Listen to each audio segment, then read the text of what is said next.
Sir, கரூர்ல தமிழக வெற்றிக் கழகத்துடைய 3வது தேர்தல் பிரச்சாரம். அந்த கூட்ட நெரிசல்ல வேலுச்சாமிபுரத்துல கிட்டத்தட்ட 41 பேரு மூச்சு திணறல்ல இறந்ததாக ஒரு செய்தி. நம்ம கேட்கறதுக்கே ரொம்ப ரொம்ப அதிர்ச்சியாக உள்ளது. தமிழக வெற்றிக் கழகம் டிஎம்கே குற்றம் சாட்டுறாங்க. டிஎம்கே வந்து தமிழக வெற்றிக் கழகத்தை குற்றம் சாட்டுறாங்க.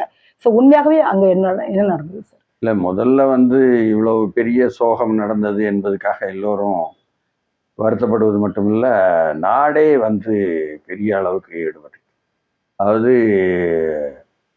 மத்திய அரசிலிருந்து பிரதமரே வருத்தம் தெரிவிக்கிற அளவுக்கு அங்கிருந்து இங்கேயும் கூட முதலமைச்சர் நேரடியாக இரவே போய் வருத்தம் தெரிவிக்கிற அளவுக்கு, துணை முதல்வர் வந்து துபாயிலேருந்து வந்து போகிற அளவுக்கு இப்படியெல்லாம் வந்து, அதனால அந்த இது மாதிரி நடந்திருக்கவே கூடாது என்பதுதான் எல்லோருடைய கருத்தும் விருப்பமும். அதனால அதுல போய் வந்து பின்னணி என்னன்னு தேடுறதுக்காகத்தான் நீதிமன்றம் போயிருக்கு.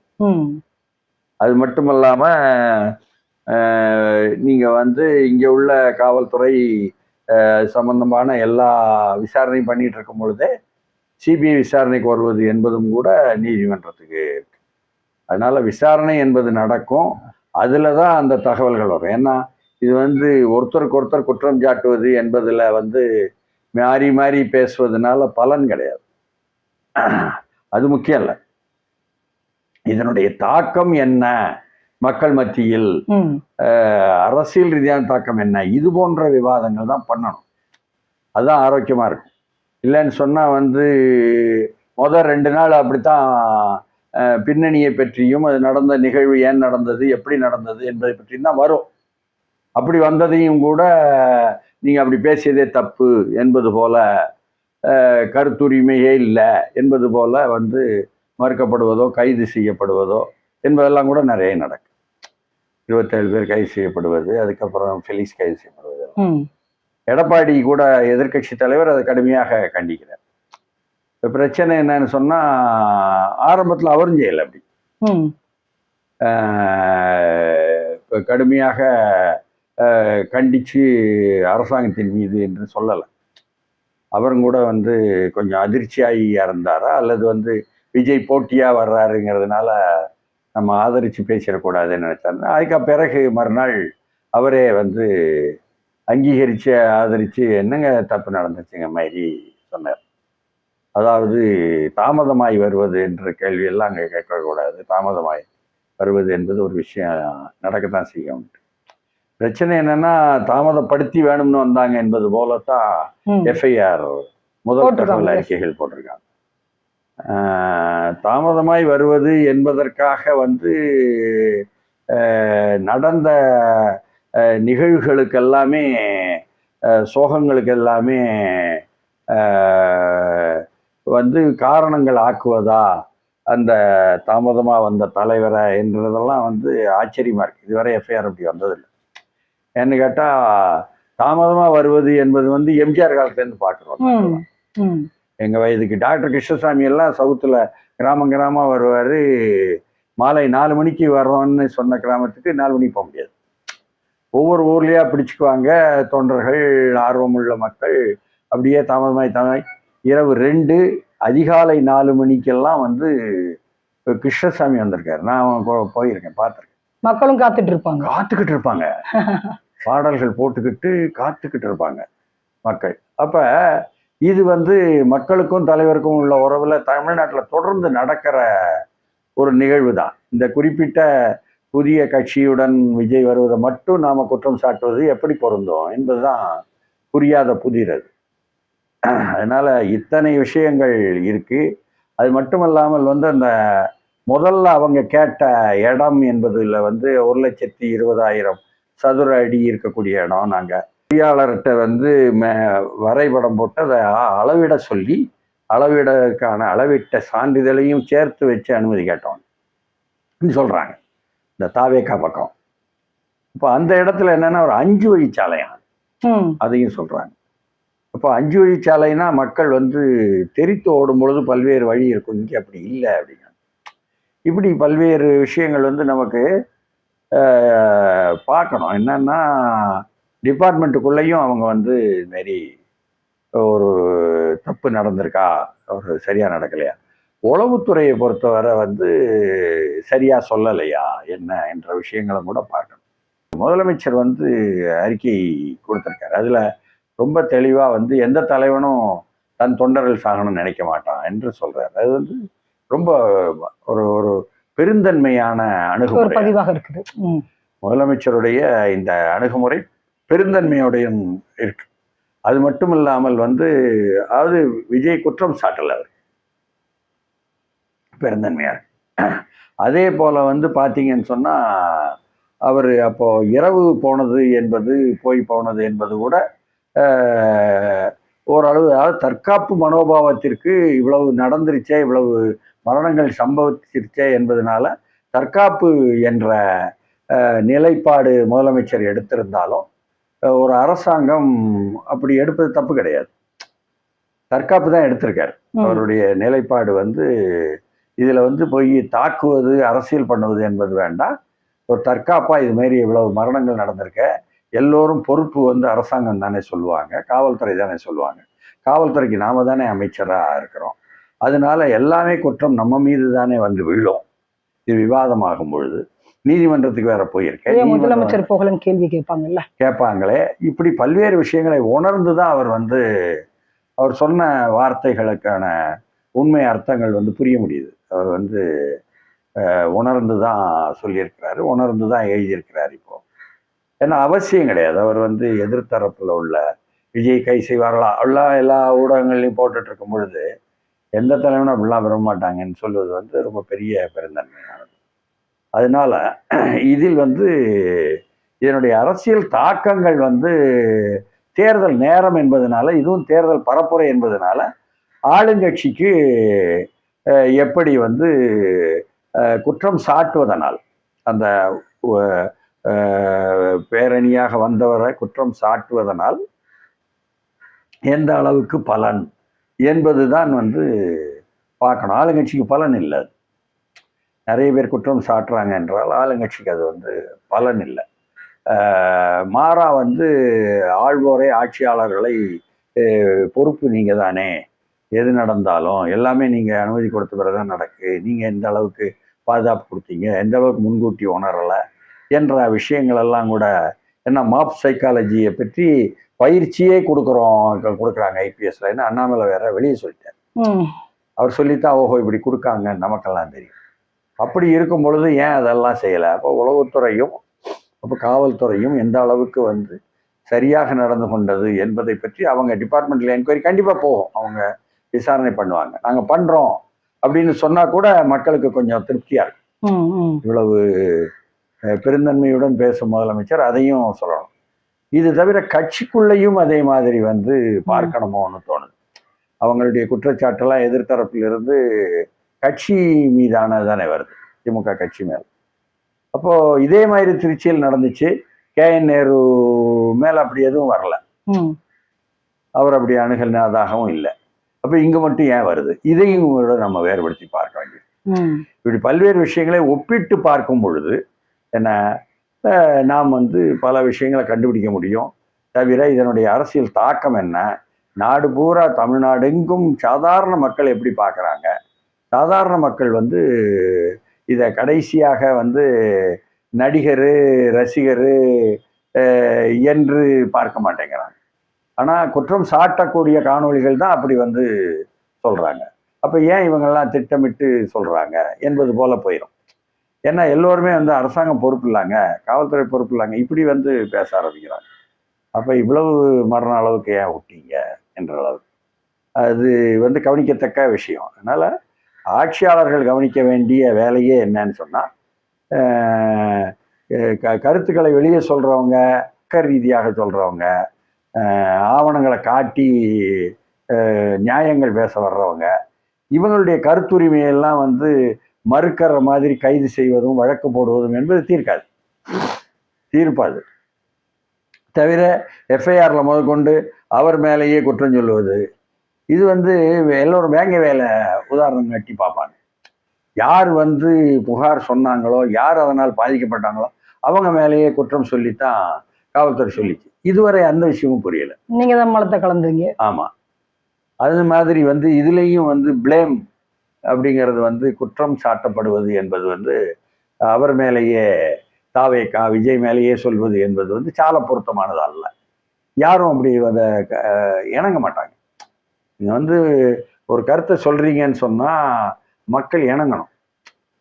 இப்பொழுது வந்து ஆட்சியாளர்களை பொறுத்தவரை நல்ல நிலைப்பாடு, இனிமேல் வந்து இப்படி நடக்கக்கூடாது, அதற்காகத்தான் அருணா ஜெகதீசன் வந்து ஒரு போட்டு நபர் ஆணையம். அது வந்த உடனே இனிமேல் இப்படி நடக்க விடாம தடுப்பதற்கு என்ன வழி, வந்து இந்த ப்ரிவென்டிவ் மெஷர்ஸ் அப்படிங்கிறான், தடுப்பதற்கு என்ன வழி என்பதைத்தான் முதலமைச்சர் சொல்றாரு.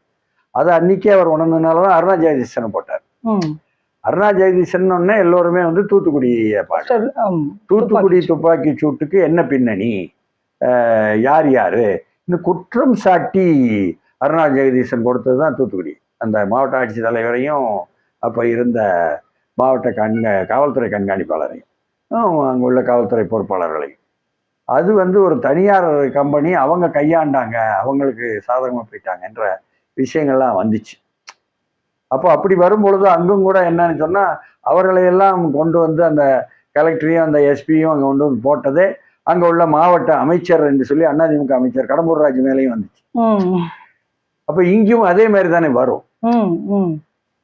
இங்கே உள்ள காவல்துறை அதிகாரிகள் வந்து மீறி போவாங்களா, உளவுத்துறை அதிகாரிகளும் வந்து அங்கே உள்ள அரசியல் அதிகாரத்தை மீறி போவாங்க. யாரோன்னு இல்லை, பிரபலமாக இது மாதிரி எதையும் செய்ய சாதிக்க வல்லவர் என்று சொல்லக்கூடியவர் தான் வந்து அங்கே வந்து மாவட்ட செயலாளராகவும் கழகத்தில் சட்டமன்ற உறுப்பினராக இருக்கார். ஸ்பாட்டுக்கும் உடனே போய் செய்கிறார். அப்போ அவர் செய்வதெல்லாம் நல்லது செய்வது நல்லதாக போகுமா அல்லதாக போகுமா என்பது கூட ஆய்வு பண்ணணும். அப்போ கழகத்துக்கு உள்ளுக்கும் அதே மாதிரி ஒரு டிபார்ட்மெண்டல் என்கொயரி போடணும் போல இருக்கு. அது கூட வந்து கழகத் தலைவர் சிந்திக்க வேண்டியிருக்கும். அப்போ கழகத் தலைவருக்கு நிறைய விஷயங்களை வந்து சிந்தித்து செயல்பட சொல்லி, இந்த நீதிமன்றம் என்ன கொடுக்க போகுது தீர்ப்பு என்பதை ஒட்டி, அதை ஒட்டி விசாரணை என்ன விசாரணை ஆணையம் போடும், அந்த விசாரணை செய்து இதை கொடுக்க போகுது என்ற அளவுக்கு வரும்பொழுது தான் நாம் வந்து ஒரு அதிகாரபூர்வமான பின்னணி தகவல்களை பற்றி விவாதிக்க முடியும். அதுவரை இதெல்லாம் வந்து பரிசீலனையில் அரசு எடுத்து என்ன சரி செய்வது. ஆனால் அது என்ன ஆயிடுச்சுன்னு சொன்னா வந்து விளைவு என்று வரும்பொழுது அரசாங்கத்திற்கு எதிராக மக்கள் நியாயமோ அநியாயமோ மக்கள் பேச ஆரம்பிக்கிறாங்க. இது எல்லா இடமும் கேட்குறோம். அதனால இந்த நிகழ்வுகளில் வந்து விளைவு, அதாவது இன்றைக்கு வந்து நேரடியாக விஜய் சொல்ற பாணியில் திமுகவா தாவேக்காவாம்பார, அது மாதிரி நம்ம திமுகவா தாவேக்கான்னு சொல்லி போட்டு தமிழ்நாட்டில் அரசியல் சூழல் வளர்ந்துருச்சுன்னு இன்னும் நாம் வந்து சொல்ல முடியல. திமுகவா அதிமுகவா என்பதாகத்தான் அரசியல் சூழல் இருக்குது என்பதுதான் நாமும் வந்து புரிகிறோம். ஆனால் தாவேக்கா வந்து திமுக எதிர்ப்பில் வந்து அணி சேர்க்கிறது, வலு சேர்க்கிறது என்பதாக தாவேக்காவினுடைய பயணங்கள் நமக்கு புரியுது. இப்போ தாவேக்காவை விட திமுக ஆட்சியாளர்கள் மீது தான் குற்றம் என்பது போல, இப்போ பொறுப்பு என்பது போல கருத்துக்கள் தமிழ்நாடு மக்கள் மத்தியில், அப்பாவி மக்கள் மத்தியில், சாதாரண மக்கள் மத்தியில், யார் வாக்களிக்க வேண்டுமோ அந்த மக்கள் மத்தியில் போயிருக்கு என்பது, எளிய மக்கள் மத்தியில் போயிருக்கு என்பது நிச்சயமாக என்ன தாவேக்காவுக்கும் விஜய்க்கும் வெற்றியே தவிர என்ன அங்கு வந்து ஆட்சியில் அமர்ந்திருப்பவர்களுடைய வெற்றி அல்ல இது. அப்போ அரசியல் ரீதியாக இப்போ உடனடியாக சில பேரை கைது பண்ணலாம், எஃப்ஐஆர் போட்டுடலாம், காவல்துறை மூலமாக நீங்கள் குற்றம் பத்திரிகையை அவங்க மேலே வச்சிடலாம். ஆனால் அரசியலில் என்ன ஆகும்னு சொன்னால் இது வந்து திமுகவுக்கு என்ன சாதகம் இல்லாமலும் விஜய் தாவேக்காவுக்கு சாதகமாகவும் தான் அரசியல் விளைவுகள் போகுது. இதை தமிழ்நாடு எங்கும் வந்து சரியா ஆய்வு செய்கிறாங்களா, ஸ்டடி பண்ணுறாங்களா தெரியலை. என்னன்னா உளவுத்துறை வந்து அரசாங்கத்துக்கு சரியா சொல்லுதான்னு நமக்கு புரியலை. உளவுத்துறையை பொறுத்தவரை தொடர்ந்து என்ன சொல்றாங்கன்னா, இன்னைக்கு நேற்று இல்லை, அதிமுக ஆட்சியிலையும் சரி, இதற்கு முன்னால 10 ஆண்டு அதிமுக ஆட்சி நடந்தது, அப்பவுமே என்ன சொன்னாங்கன்னா, ஜெயலலிதா இருக்கும்பொழுதும் சரி அப்புறமும் சரி, மாவட்ட உளவுத்துறை அதிகாரிகள் என்ன செய்வாங்களாம், மாவட்ட செயலாளர் என்ற கட்சியில் இருப்பவர், ஆளுங்கட்சியில் இருப்பவர், மாவட்ட அமைச்சர் என்று ஆளுங்கட்சியில் இருப்பவர், அவருடைய உதவிகள் பெற்றுக்கிட்டு அவர்களுக்கு இசைவாகத்தான் செய்தி கொடுப்பாங்களாம் தமிழ்நாட்டில் உளவுத்துறை. அதனாலதான் கலைஞர் சொன்னாரு, காவல்துறையினுடைய நுரையீரல் கட்டு விட்டதுன்னு சொன்னார். என்ன அதனால இவர்களுக்கு செய்தி சரியா வருதான்னு தெரியல. இங்கும் கூட என்ன, இந்த மாவட்டத்தினுடைய அரசியல் அதிகாரம் என்பது வந்து நமக்கு தெரியும். மாவட்ட செயலாளராகவும் இருந்து கொண்டு சட்டமன்ற உறுப்பினராக இருந்து கொண்டு கோயம்புத்தூர் வர போய் என்ன செல்வாக்கு செலுத்தி ஆளுங்கட்சிக்கு ஆதரவாக செயல்படக்கூடியவராகவும் தொடர்ந்து வழக்குகளையும் சந்தித்து கொண்டிருப்பவராகவும் என்ன இருக்கக்கூடிய ஒரு மாஜி அமைச்சர் என்பது தெரியும் எல்லாருக்கும். அதனால உளவுத்துறையோ அல்லது காவல்துறையோ அப்படி வந்து என்ன யதார்த்தத்திற்கோ சட்ட ரீதியாகவோ சட்ட ஒழுங்கை பாதுகாப்பதற்காகவோ இங்கே ஒரு நிகழ்வு நடக்குதுன்னா பாதுகாப்பு கொடுப்பதற்காகவோ உளமாற சரியாக பக்கச்சார்பற்று இருந்தார்களா என்ற பார்வை என்ன பார்க்கப்பட வேண்டியது என்பது ஆட்சியாளர்களுக்கு முக்கியம். அதைத்தான் வந்து கவனிக்கணும் என்பதுதான் நாம் வைக்கக்கூடிய அழுத்தமாக இருக்குது. அதனால ஏதோ எதிர்த்தரப்பு சொன்னாங்கிறதுக்காக என்ன அவர்கள் மேலே வந்து வழக்கு போட்டுற முடியும். கையில் ஆட்சி வைத்திருப்பவர்கள் போட முடியும். மாற்று கருத்து சொல்வதை கருத்துரிமைகளுக்கு என்ன மறுப்பது போல வந்து பிடிக்க முடியும். இது வந்து எப்படின்னு சொன்னால் என்ன மோடி தான் வந்து கோதி மீடியான்னு சொல்லிவிட்டு கருத்துரிமை மறுப்பு என்று செய்கிறாரு என்று சொல்லி கொண்டிருக்கும் பொழுது தமிழக முதல்வர் உட்பட என்ன சொல்லி கொண்டிருக்கும் போது இந்தியா கூட்டணியில் சொல்லி கொண்டிருக்கும் போது ஆமான்னு சொல்லிக்கிட்டு இருக்கிறவங்க நாம ஊடகவியலாளரா அதை நீங்களே செய்யும்பொழுது போட்டியா? இதுலேயுமா போட்டி? தமிழ்நாடை வளர்ப்பதில் போட்டி இருக்கணுமே தவிர கருத்துரிமை கழுத்தை நெறிப்பதில் போட்டி இருக்கக்கூடாது. அதனால வந்து இது வந்து மீண்டும் மீண்டும் செய்யக்கூடிய நடவடிக்கைகள் ஒவ்வொன்றும் பிழைகளாக வந்து விழுந்து விடக்கூடாது என்பதில் என்ன கவனமாக இல்லையா என்றுதான் நம்ம கேள்வியை கேட்க வேண்டியிருக்கு. இந்த ஒரு நபர் ஆணையம், ஓய்வு பெற்ற நீதியரசர் திருமதி அருணா ஜெகதீசன், இந்த ஆணையம் வந்து இந்த விசாரணை நடத்தி தேர்தலுக்கு முன்னாடியே கொடுத்துருவாங்க. இது வந்து ஒரு நபர் ஆணையம் என்பது ஓய்வு பெற்ற நீதிபதியை வைத்து எப்போ கொடுக்குறோமோ அப்பொழுது அது வந்து எதையும் செயல்படுத்த முடியாது. அது தான் பார்த்ததை என்ன கருத்துக்களாக கொடுக்க முடியும், ஆலோசனைகளாக. அந்த ஆலோசனைகளை அரசு ஏற்கலாம், ஏற்காமல் இருக்கலாம். இதற்கு நிறுவனம் தான் இதே அருணா ஜெகதீசன். என்ன அதிமுக ஆட்சியில் நடந்த துப்பாக்கி சூடான தூத்துக்குடி துப்பாக்கி சூட்டை பற்றி ஆய்வு செய்து அதில் வந்து சம்பந்தப்பட்டவர்கள் என்று அவர் பட்டியலிட்டு என்ன நடவடிக்கை எடுக்கப்படணும் என்று காவல்துறை அதிகாரிகள் யார் யாரை கொடுத்தார்களோ அவர்கள் மீது இந்த 4 ஆண்டுகளாக என்ன முதலே கொண்டு வந்து சட்டமன்றத்தில் வைத்த முதல்வர் நடவடிக்கை எடுக்கவில்லை என்பது நாடறிந்த செய்தியா இருக்கு. அப்படி இருக்கும் பொழுது நடவடிக்கை எடுக்க வேண்டிய அவசியம் இல்லை என்பது அதனுடைய விதி, அடிப்படை விதி. ஆணையம் அமைச்சாச்சுன்னா எப்போ வந்து இது மாதிரி ஓய்வு பெற்றவரை வச்சு ஆணையம் அமைச்சாச்சுன்னா அதனுடைய பரிந்துரைகளை ஏற்றுக்கொண்டு செயல்படுத்த வேண்டும் என்று சட்டத்தில் விதி இல்லை. இது முதல்ல புரிஞ்சுக்கணும். அப்படிப்பட்டதுதான் அது. அதனால அதை என்னன்னா இந்த நடவடிக்கைக்கு 41 பேர் இறந்ததற்கு காரணம் யார், பின்னணி யார், அதை ஆய்வு செய்யுங்கள் என்று கொடுக்கப்படவில்லை. இது போன்று நடக்க விடாமல் எதிர்காலத்தில் தடுப்பதற்கு என்னெல்லாம் தடுப்பு நடவடிக்கைகள் செய்யலாம் என்பதைத்தான் ஆய்வு செய்ய சொல்லி கொடுத்திருக்கிறது. அது முதல்ல புரியணும். பழைய தூத்துக்குடியில் அருணா ஜெகதீசன் போடும்பொழுது கொடுத்தது என்னன்னு சொன்னா பின்னணி யார் காரணம் எல்லாத்தையும் ஆய்வு பண்ண சொல்லி கொடுத்தது எடப்பாடி ஆட்சியில. அதை வந்து அவங்க கொண்டு வந்து சமர்ப்பித்தது என்ன ஸ்டாலின் ஆட்சியில. அது வேறு. அதே மனிதராக இருக்கலாம், அவருக்கு வந்து நல்ல ரெப்புடேஷன் இருக்கு, அவருக்கு ஒரு மரியாதை இருக்கு என்பதனால் அவரை வந்து போடலாம்னு சொல்லி போட்டு முதலமைச்சர் ஆலோசனை சொல்லியிருக்கலாம். அதை அவர் செஞ்சிருக்கிறாரு, நல்ல விஷயம்.